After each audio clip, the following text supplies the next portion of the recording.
Bismillahirrahmanirrahim. Au nom d'Allah, le tout miséricordieux, le très miséricordieux. Assalamu alaikum wa rahmatullahi wa barakatuh. Que la paix, la miséricorde et les bénédictions d'Allah soient sur vous tous. Le Ramadan est plus qu'un simple mois de jeûne physique. C'est une occasion unique de transformation spirituelle, de renouveau intérieur et de connexion profonde avec notre Créateur. Il approche à grands pas, et pour tirer le meilleur parti de cette période bénie, une préparation consciente est essentielle. Cette vidéo vous guidera à travers les étapes pour vous préparer mentalement, spirituellement et physiquement à ce mois sacré. Avant de commencer, n'oubliez pas de liker cette vidéo, de vous abonner à la chaîne Perspective du Coran et d'activer la cloche de notification pour ne manquer aucune de nos futures publications. Le Ramadan est un mois de lumière, un moment où Allah, dans sa miséricorde infinie, ouvre les portes du pardon et de la rédemption. C'est un appel à chaque croyant à revenir à la source de son existence, à se plonger dans une introspection profonde. Ce n'est pas une simple abstention de nourriture ou de boisson, mais une invitation à purifier l'âme, à dénouer les liens qui nous attachent aux plaisirs éphémères de ce monde. Le prophète Muhammad, que la paix soit sur lui, a décrit ce mois comme un cadeau précieux, un moment où les bonnes actions sont multipliées, où chaque prière, chaque invocation, chaque geste d'amour et de bienveillance porte un poids immense dans l'au-delà. Vous ressentez peut-être déjà cette anticipation dans votre cœur, cette soif de renouveau spirituel. Avant même que le croissant de lune ne se lève pour marquer le début de ce mois sacré, la préparation commence en vous, dans vos pensées, dans votre cœur. Comment envisagez-vous ce Ramadan?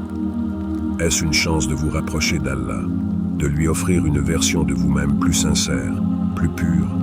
Ou est-ce l'occasion d'abandonner les mauvaises habitudes qui pèsent sur votre âme depuis trop longtemps? Chaque croyant doit, en son fort intérieur, poser ses questions et aligner ses intentions avec la volonté divine. C'est ici que la préparation mentale prend toute son importance. Avant l'aube de ce mois béni, réalignez votre cœur avec les objectifs spirituels que vous souhaitez atteindre. Chaque croyant doit s'interroger. Que souhaitez-vous retirer de ce Ramadan? Est-ce un approfondissement de votre foi, une meilleure maîtrise de vos passions, ou une quête de la sagesse à travers la lecture du Coran? Vos objectifs peuvent être multiples, mais l'essentiel est de les clarifier avant que le mois ne commence, pour éviter d'entrer dans le Ramadan sans direction. Le prophète Muhammad, que la paix soit sur lui, nous a appris que les actions sont jugées selon leurs intentions. C'est donc avec une intention sincère, avec un cœur ouvert, que vous devez aborder ce mois sacré. Soyez prêts à recevoir les bénédictions d'Allah, à voir vos efforts spirituels récompensés au-delà de ce que vous pouvez imaginer. Mais pour cela, il faut d'abord faire un pas vers lui, avec l'âme tournée vers la lumière divine, et le désir profond de transformation. La piété n'est pas une simple posture ou un acte que l'on accomplit mécaniquement. Elle est une disposition intérieure, une inclinaison de l'âme vers ce qui est juste et vrai aux yeux d'Allah. Ramadan est une période unique où chaque croyant est appelé à réévaluer son état de piété, à se demander si son cœur est véritablement en harmonie avec ses actes.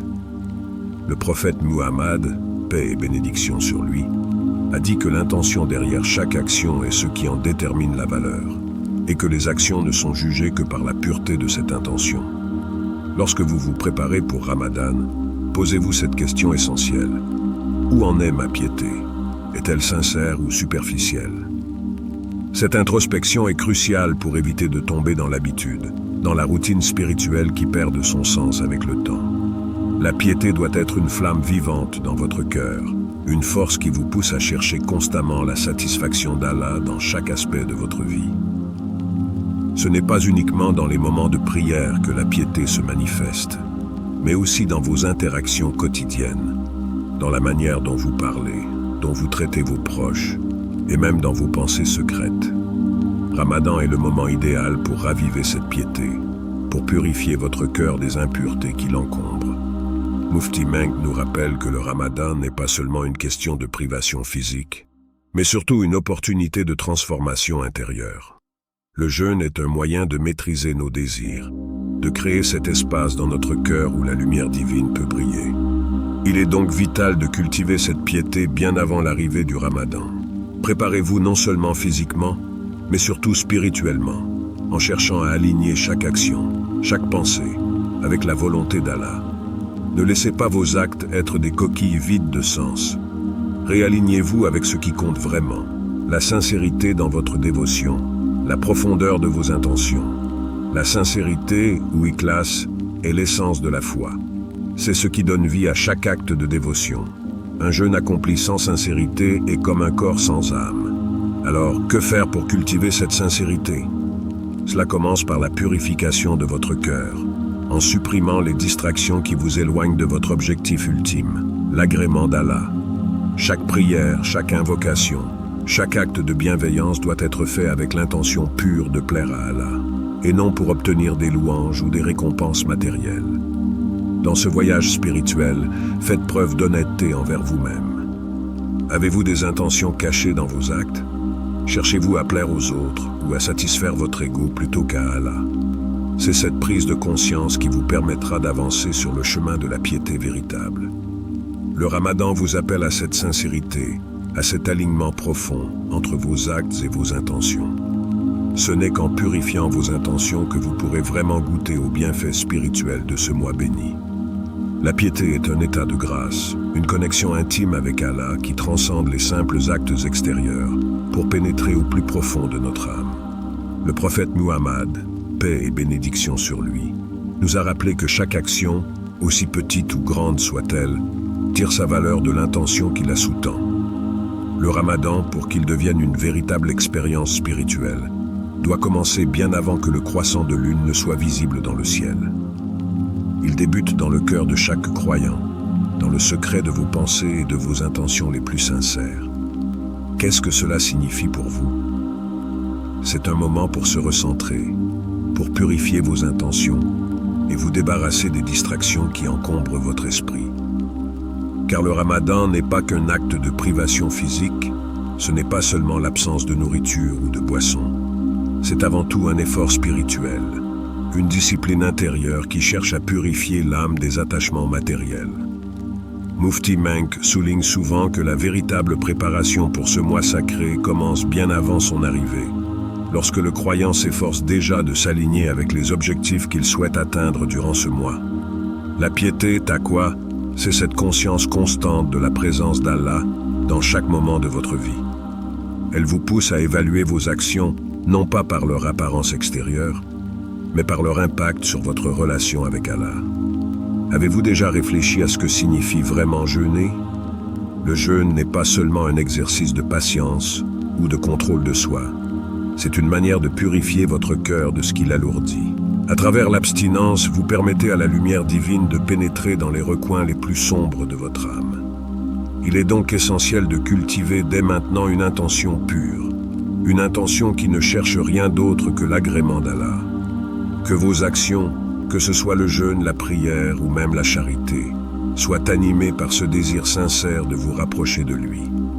C'est ici que la sincérité prend tout son sens. Ikhlas ou sincérité est la base de toute action valable aux yeux d'Allah. Si vos actions sont dénuées de cette sincérité, elles risquent de devenir vides, dénuées de sens, une simple série de gestes qui ne laissent aucune empreinte durable sur votre cœur. Alors, comment pouvez-vous cultiver cette sincérité avant le début du Ramadan? Commencez par vous poser des questions honnêtes. Quels sont les comportements dans votre vie qui vous éloignent d'Allah? Est-ce votre impatience, votre manque de discipline dans vos prières, ou peut-être une habitude de parler sans réfléchir? Prenez le temps de réfléchir à ces habitudes, car ce sont elles qui, subtilement, peuvent affecter votre relation avec Allah. Il n'est jamais trop tard pour commencer à les changer, et le Ramadan est le moment idéal pour ce renouveau. En parallèle, réfléchissez aux actes de dévotion que vous aimeriez renforcer. Peut-être s'agit-il de lire le Coran plus régulièrement, d'augmenter vos prières ou de consacrer plus de temps à des invocations profondes. Ce sont ces petites actions, lorsqu'elles sont accomplies avec une intention pure, qui peuvent avoir le plus grand impact sur votre vie spirituelle. Mufti Menk nous rappelle que la sincérité est ce qui transforme une action simple en un acte d'adoration puissant. Si vous faites chaque chose uniquement pour Allah, sans chercher l'approbation des autres, c'est là que vous trouverez la paix intérieure.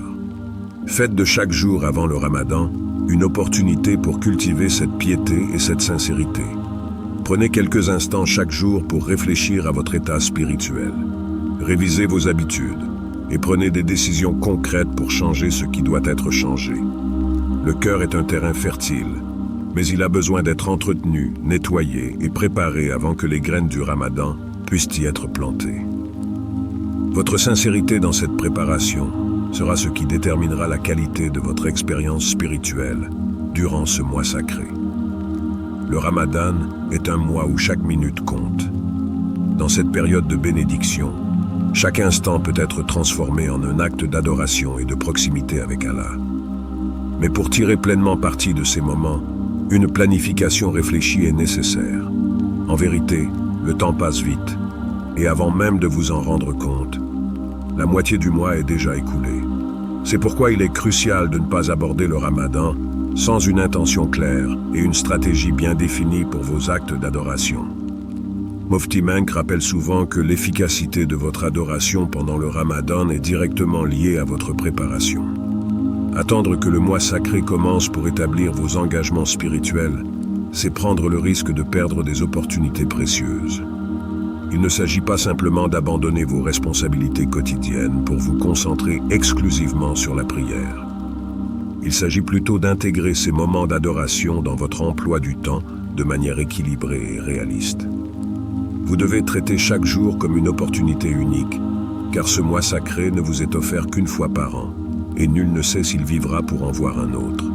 Commencez par diviser votre journée en périodes consacrées à l'adoration. Vous savez déjà que les 5 prières obligatoires sont au cœur de la pratique islamique, mais pendant le Ramadan, il est essentiel d'aller au-delà de ces obligations. Planifiez des moments spécifiques pour lire le Coran.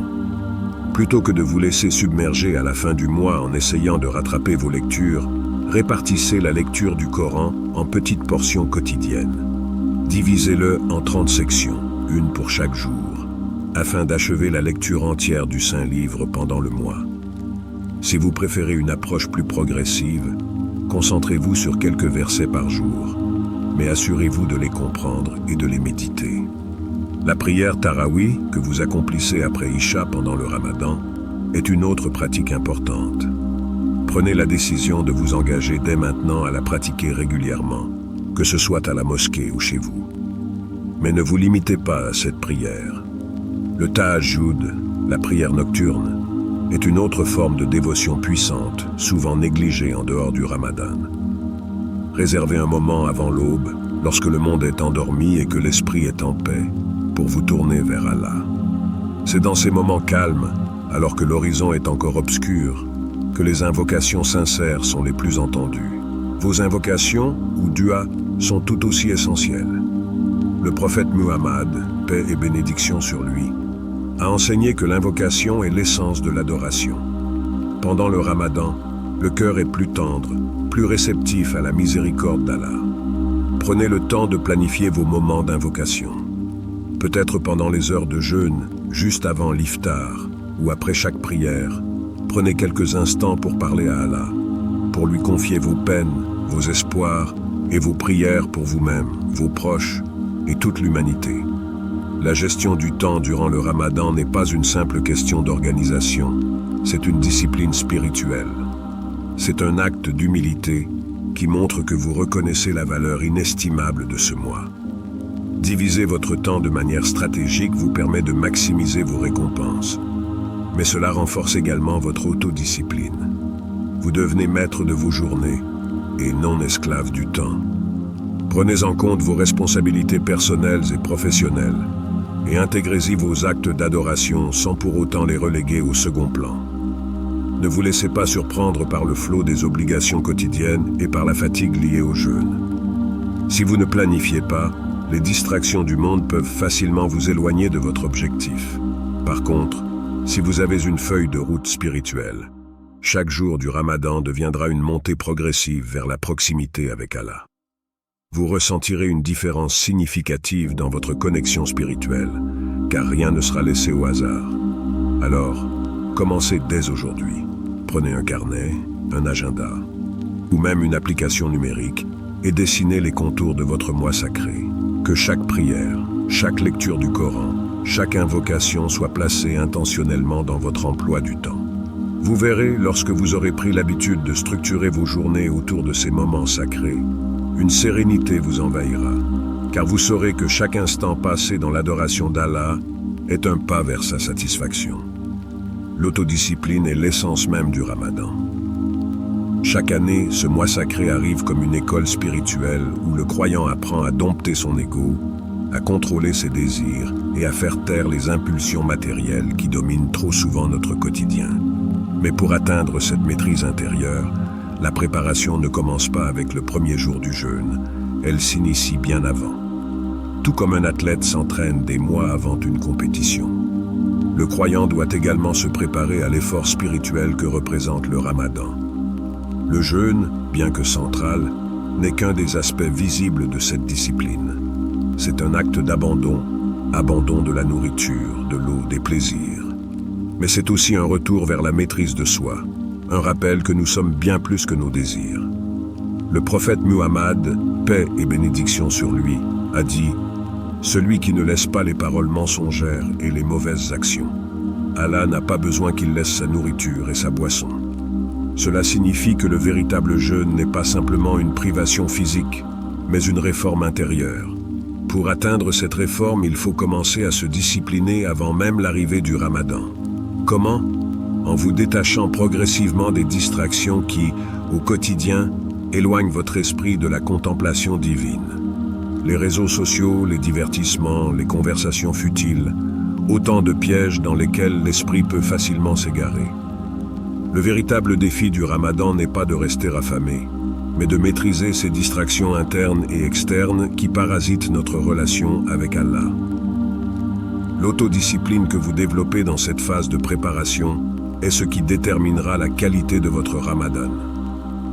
Si vous attendez le mois sacré pour commencer à combattre vos habitudes, vous risquez de perdre les premiers jours, ou même les premières semaines, à vous ajuster.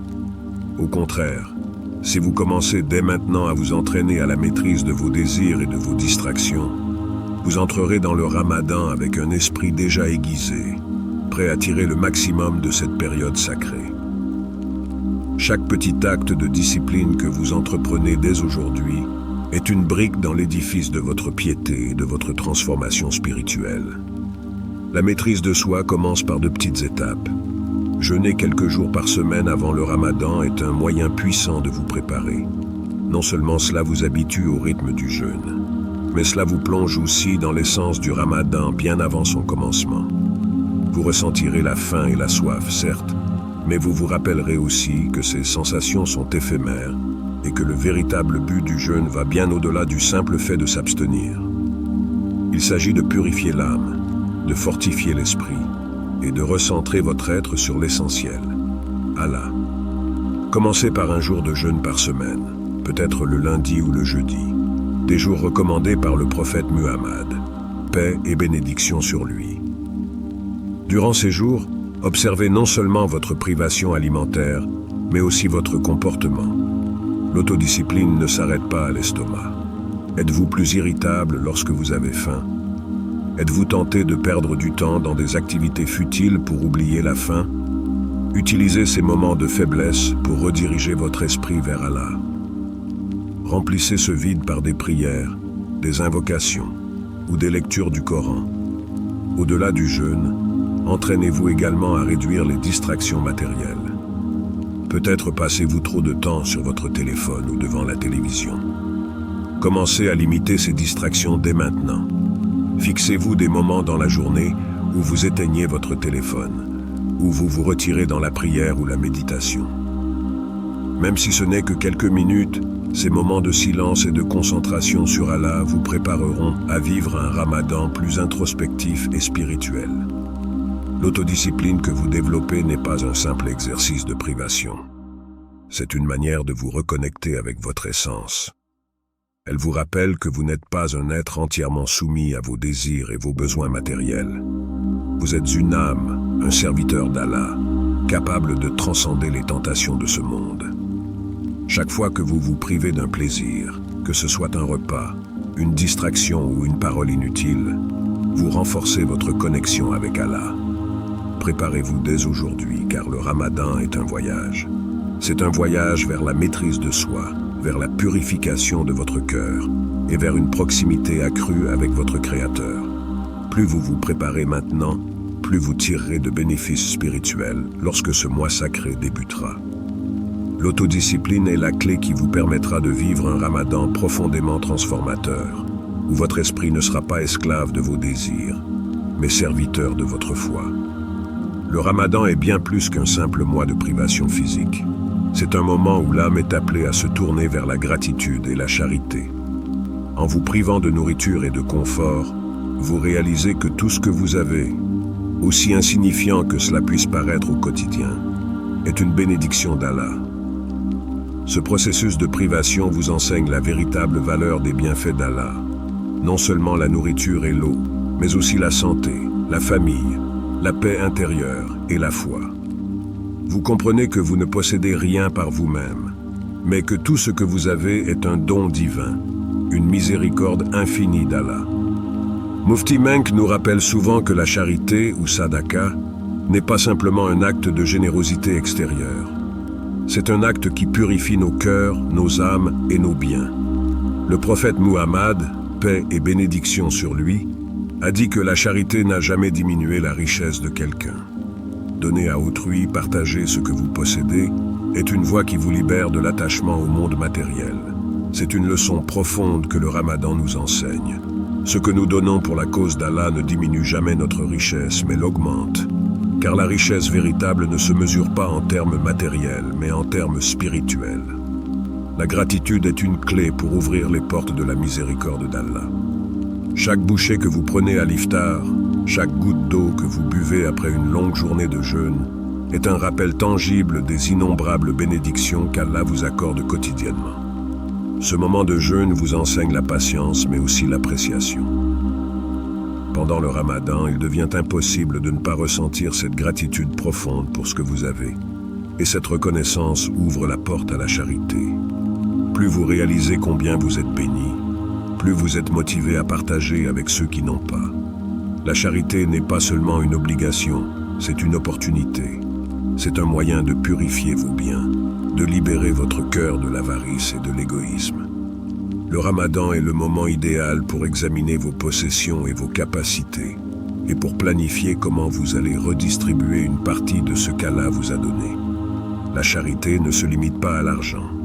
Elle peut aussi prendre la forme de votre temps, de votre énergie, de vos compétences.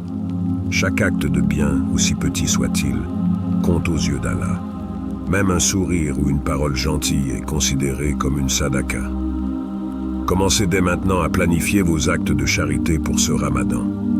Identifiez les causes qui vous touchent profondément, que ce soit en aidant les personnes démunies dans votre communauté, en contribuant à des œuvres caritatives internationales ou en soutenant des initiatives locales. Si vous avez les moyens financiers, fixez-vous un montant que vous souhaitez donner régulièrement pendant le mois, que ce soit à travers la zakat ou des dons spontanés. Si vous ne pouvez pas contribuer financièrement, cherchez d'autres moyens de servir. Peut-être pouvez-vous offrir de votre temps pour aider les plus vulnérables ou soutenir des proches dans le besoin. En donnant, vous vous détachez de l'idée que les biens matériels vous appartiennent. Vous réalisez qu'Allah est le véritable propriétaire de tout ce que vous avez. C'est lui qui pourvoit, qui retire et qui rétribue selon sa sagesse. Le prophète Muhammad, paix et bénédiction sur lui, a dit « Allah continuera à aider celui qui aide son frère ». Cette promesse divine est une source de réconfort. En aidant les autres, en prenant soin des besoins de vos frères et sœurs, vous vous assurez qu'Allah prendra également soin de vous. Le jeûne vous rend plus sensible à la souffrance des autres. Lorsque vous ressentez la faim, même brièvement, vous comprenez mieux ce que signifie vivre dans le manque.